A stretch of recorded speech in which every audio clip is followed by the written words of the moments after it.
之前呢，大家对一个 Laura 呢一定印象非常深啊，就是小红书的这个 Laura，因为呢，作为 Flux 的为数不多的经典 Laura 来讲呢，带给我们非常好的这个表现力。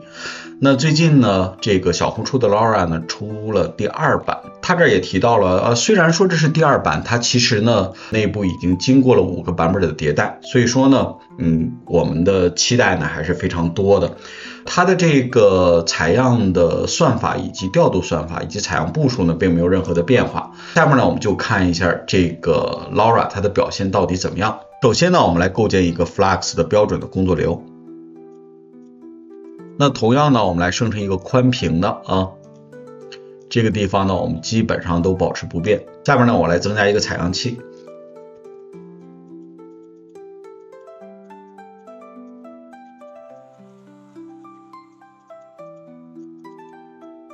调整一下，这个呢，我们同样25步采样他认为30，那我们30步采样，这儿变成1。这个呢，我们用 DIS， 这儿呢用 Beta。下面呢，我们来增加一个小红书的 Laura。大家注意，我们现在用的是 V2 这版。我们写一个提示词这个提示词呢是华丽的宫殿里一个具有古典美的女孩拿着一束花，当然有很多环境和脸的描述不用管它。下面呢，我们采样来生成，大家看一下。我们看一下这个人物的表现其实还是可以的，稍微呢有点不合适因为它毕竟是个网红风格嘛，是吧？就这个提示词可能有点问题那我们可以换一个提示词。那这样我们还是换一个旅游的自拍照来看一下。大家看一下，还是有点怪异但是整体的感觉是没有问题的。那这样我们还是把这个调成 0.8， 就是按我们传统的做法来处理一下。另外你要想出比较好的效果的话呢，这儿还是改成竖版的，就是720乘1280。大家看看，这是这个效果，应该说呢还是很漂亮的，对吧？那下边呢，我们来做一些对比首先呢，我们来看一下它和第一个版本到底有什么区别。那这样我们把这个采样器这个部分我们给它复制一下，然后呢，我们原样给它粘在这个地方。那现在我只需要 model 呢稍微有些变化model 有什么变化呢？首先是这个拿过来，这儿粘过来，这儿我们换成小红书的 V1 版本。那这个我们同样需要，然后把这儿换掉就可以了。那为了更方便的去对比呢，我下边来使用一个种子那这儿我用一个 CR seed，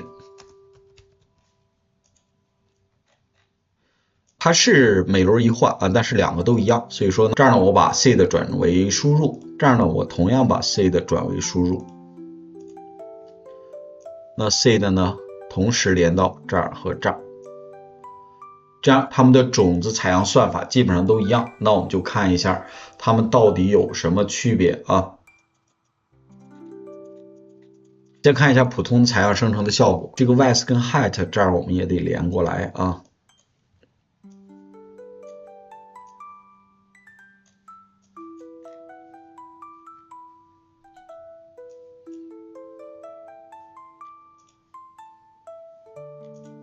我们重新来执行。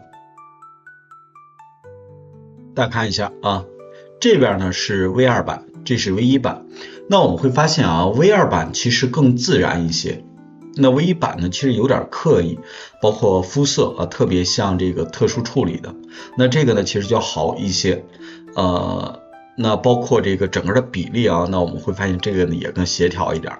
那我们再生成一张，大家看一下，很明显那这个其实更自然，对吧？这个呢还是有点刻意就是自拍或者整体的这个构图，尤其是身体比例的这种协调感呢，其实这个明显比这个要好很多好，这是我们目测得到的一些效果下面呢我们就再测一下它在远中近景各个的表现。那为了方便去测试呢，我现在呢把它设成宽屏的，那我改成1280乘720。你注意我现在的操作就不追求效果和美感了，我们只是看一下它们在远中近景是不是会有更好的表现。那首先呢，我们来看一下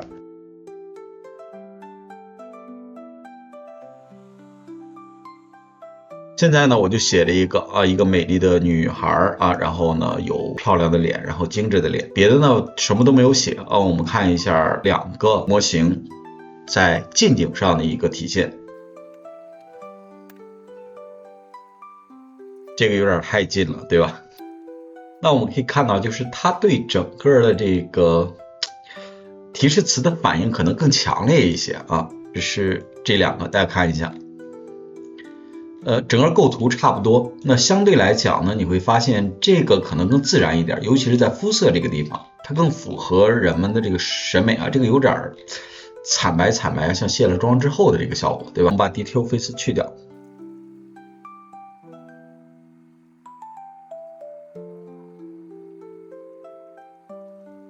大家看一下，那这个对于提示词的捕捉呢，可能就更好一点，这个构图就完全不一样了，对吧？那我们会发现这个人物呢会更自然一些，那景别呢我们拉的就稍微的远一点。好，下面呢我们将景别再拉远，我加上了粉红色的衬衫啊，而且说明的这个姿势呢是站着的，防止它出现躺着的这种情况啊，因为如果躺着的话呢，我们就没有办法比较好的测它的这个全身的一个效果了，对吧？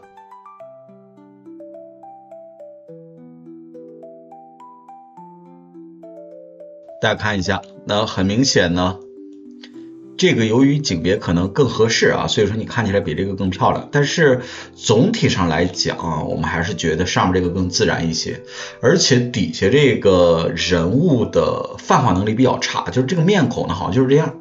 那这个呢就比较多啊，它有的时候呢可能是大家比较喜欢的那个比较自然的脸啊，有的时候可能是网红脸，对吧？我们继续把这个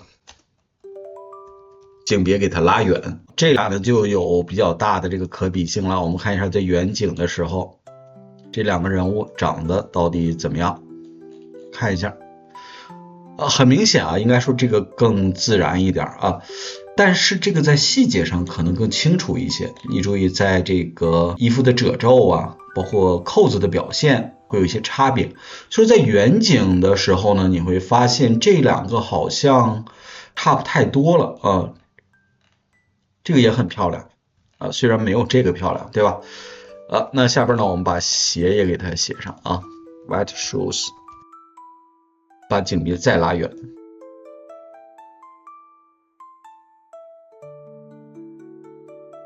哎，大家看一下这两个的表现呢，又能看出来区别啊。可能呢，它为了让这个构图更清楚啊，他们都采用了 from above 这样的一种形式。那我们基本上可以看到啊，还是上面这个表现会更好一些。我们重点还是看脸啊，你看这个可能稍微有点变形啊。当然，这个视角并不是我们希望看到的啊，我们希望看到的还是一个正视角。所以说呢，我这儿再加上一个front view。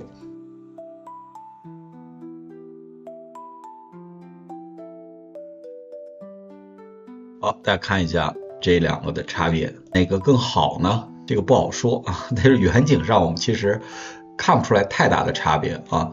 个人觉得呢，这个细节可能更强一些，对吧？但是这个肤色可能更好一点。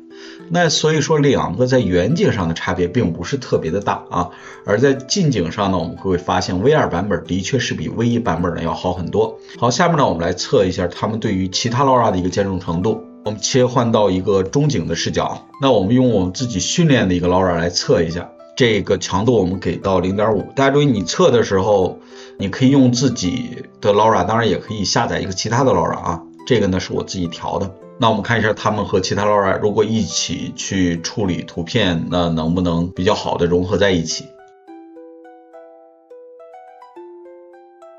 这是上面的一个表现，非常的漂亮。那我们看下边这个，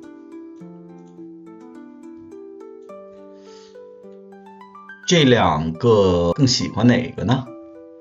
我觉得还是这个更好一点啊，这个还是有点太刻意啊，放大注意脸的这个细节的部分，可能就没有这个表现的这么自然。当然，我们看一致性是不是会好一些啊？我们再生成，那我们生成了大概5组图像，我们来看一下啊。那么左侧是 V2 版的，右侧是 V1 版的。那我们还是看一下 V2 版的呢，相对于 V1 版的，其实呢人物更自然。由于加了我们自己的 Laura 啊，我们可以看一下同样的一个效果，而且这个人物的一致性表现的也是非常不错的啊。再看这一组，这组呢都挺漂亮，是吧？但是呢，相比较而言，还是这个更自然一点。那你看一下它的这个五官，保留了这个 Flux 的一些基本的特点啊，比方说这个比较大的眼袋啊，比较浓的这个妆，而这个呢其实就要好很多。这两个同样的效果，这个呢看起来就更漂亮，这个呢就更刻意一些啊，这个也是。